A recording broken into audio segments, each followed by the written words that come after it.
नमस्कार, मेरा नाम स्वाति कुमारी है। मैं पीटीसी चंदवारा की द्वितीय वर्ष की प्रशिक्षु हूँ। मेरा रोल नंबर 90 है।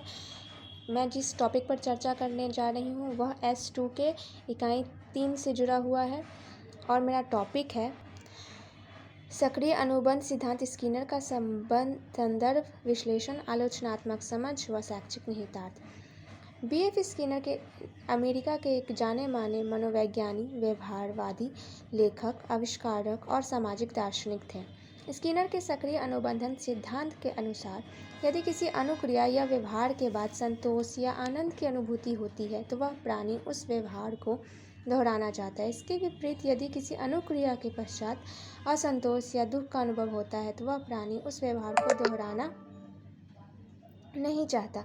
इस प्रकार ऐसे व्यवहार में उत्तेजक एवं अनुक्रिया का बंधन कमजोर हो जाता है। यही नियम स्किनर के क्रिया प्रसूत अनुबंधन का आधार है। स्किनर ने अधिगम के क्षेत्र में अनेक प्रयोग करते हुए यह निष्कर्ष निकाला कि अभिप्रेरणा से उत्पन्न क्रियाशीलन ही सीखने के लिए उत्तरदायी है। उन्होंने 2 प्रकार की क्रियाओं पर प्रकाश डाला, पहला क्रिया प्रसूत व उद्दीपन प्रसूत। स्किनर ने अपना प्रयोग चूहों पर किया। उन्होंने लीवर वाला बॉक्स बनवाया। लीवर पर चूहे का पैर पड़ते ही खट की आवाज़ होती थी और इस ध्वनि को सुन चूहा आगे बढ़ता था और उसे प्याले में भोजन मिलता। इन प्रयोगों में जब कोई प्राणी स्वयं कोई वांछित व्यवहार के करने पर उसे सफलता प्राप्त नहीं होती है, वह पुरस्कृत व्यवहार आसानी से सीख लेता है। इस सिद्धांत के शैक्षिक निहितार्थ। इसका प्रयोग बालकों के शब्द भंडार में वृद्धि के लिए किया जाता है। स्किनर का मत है जब भी कोई कार्य में सफलता मिलती है तो संतोष प्राप्त होता है। यह संतोष क्रिया को बल प्रदान करता है।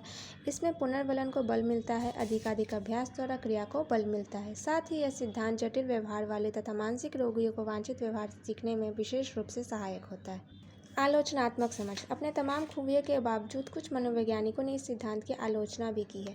इस सिद्धांत का प्रतिपादन पशुओं एवं पक्षियों पर किए गए प्रयोगों के निष्कर्ष के आधार पर किया गया, अतः यह मनुष्यों की सीखने की प्रक्रिया की ठीक प्रकार से व्याख्या नहीं करता।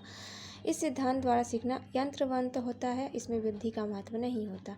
यह सिद्धांत उच्च मानसिक क्षमता वाले व्यक्तियों पर लागू नहीं होता। इसका निष्कर्ष यह निकला कि यदि क्रिया के बाद कोई बल प्रदान करने वाला उद्दीपन मिलता है तो उस क्रिया की शक्ति में वृद्धि होती है।